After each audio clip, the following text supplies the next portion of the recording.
अस्सलाम वालेकुम जी, आपका होस्ट सईद अहमद अली ज़ैद आपकी खिदमत है। हमारा यूट्यूब और फेसबुक चैनल यह है पाकिस्तान देख रहे हैं। लाखों करोड़ों दुरूद-ओ-सलाम हज़रत मोहम्मद मुस्तफ़ा सल्लल्लाहु अलैहि वसल्लम और आले मोहम्मद पर।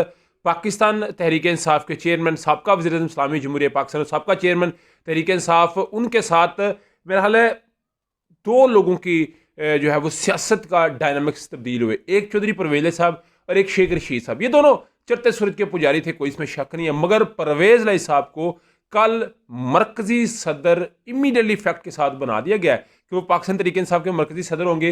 उन्होंने मेरा ख्याल है पूरा इरादा कर लिया कि वो तहरीक इंसाफ को नहीं छोड़ेंगे।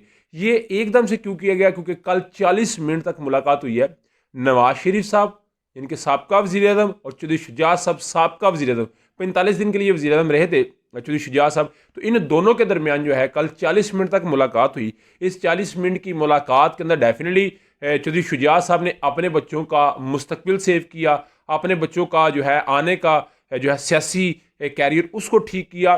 चौधरी शुजात साहब के मतलब सियासत को अगर मैं कहूँ तो चौधरी शुजात साहब जरदारी से भी बहुत बड़े सियासतदान हैं। नवाज शरीफ तो उनका सियासत में बच्चा तस्वर किया जाता है, क्योंकि कहा जाता है 2001 में जब असम्बली बनी तो 95 के करीब जो है MNA सिर्फ और सिर्फ चौधरी शुजात साहब के अपने रिश्तेदार थे। 95 MNA चौधरी शुजात साहब के थे। तो मेरा ख्याल है चौधरी शुजात साहब को उस साइड पे लेके जाया जाता है उम्र के हिस्से में कि जहाँ पर सारे मामला सेटल्ड है।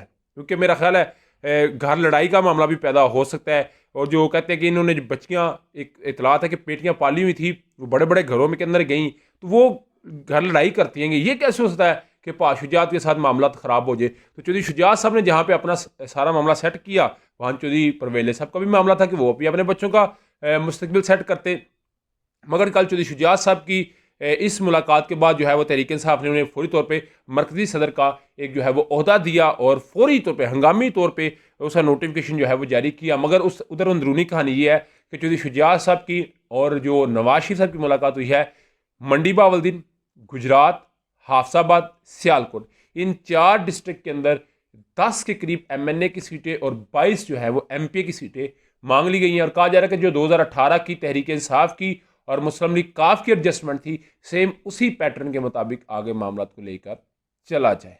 तो इस वक्त ये सिचुएशन जो है वो बनती हुई नजर आ रही है। तो डेफिनेटली इसका मतलब कि मैं आपको बताता रहूँगा। उधर जी इलेक्शन कमीशन ने कल 8 दिसंबर को, आप जानते हैं इंट्रा पार्टी इलेक्शन तो 11 के करीब दरखास्तें थी, कोई लाहौर से थी, कोई गुजरांवाला से थी, कोई डस्का से थी। तो तमाम को इकट्ठा करके एक जगह करके कल 8 दिसंबर को इंट्रा पार्टी इलेक्शन के मतलब उन्होंने बात की है। उधर कंवर दिलशाद साहब भी पहले कह चुके हैं कि अकबर एस बाबर साहब ने जो कि एक दरखास्त दी हुई है तहरीक इंसाफ की कि इंट्रा पार्टी इलेक्शन को कलअदम करार दिया जाए, उन्होंने कहा जी नहीं, इसके लिए एक बुनियादी पार्टी का रुकन होना लाजमी है। अगर आप उसके रुकन नहीं है तो फिर आपके पास ये दरखास्त देने का हक भी नहीं है। उधर जी साकब बशीर साहब बड़े ज़बरदस्त एक कोर्ट रिपोर्टर है, उन्होंने कहा है कि दरखास्त एक दायर हुई है इस्लामाबाद हाई कोर्ट के अंदर के जनाबे वाला इलेक्शन को रोका जाए। तो वो डायरी नंबर भी लग चुका है और आज वो समात के लिए इस्लामाबाद हाई कोर्ट में मुकर्रर भी है। तो मेरा ख्याल है वो बिल्ली जो है वो थैले से बाहर आना शुरू हो गई है। और कुछ लोग ये कहते थे कि इंतखाबात 8 अक्टूबर को नहीं होंगे, मगर काजी फैसल साहब तो ये बात कह चुके हैं कि मुझ जैसे कई लोग जो हैं अगर इस पर बात करेंगे तो पहले अपनी बीवी से बात करें, फिर कहीं और बात करें। तो इसमें कितनी को हकीकत होगी, कितने को ये बात सच है, आज डेफिनेटली ये पता चल जाएगा। मगर अभी तक का व्लॉग था कि अपडेट थी। व्लॉग की वीडियो पसंद आए तो फिर चैनल को लाइक सब्सक्राइब अपने दोस्तों शेयर कर लीजिएगा। नेक्स्ट वीडियो तक के लिए होस्ट को जल्दी अस्सलाम वालेकुम।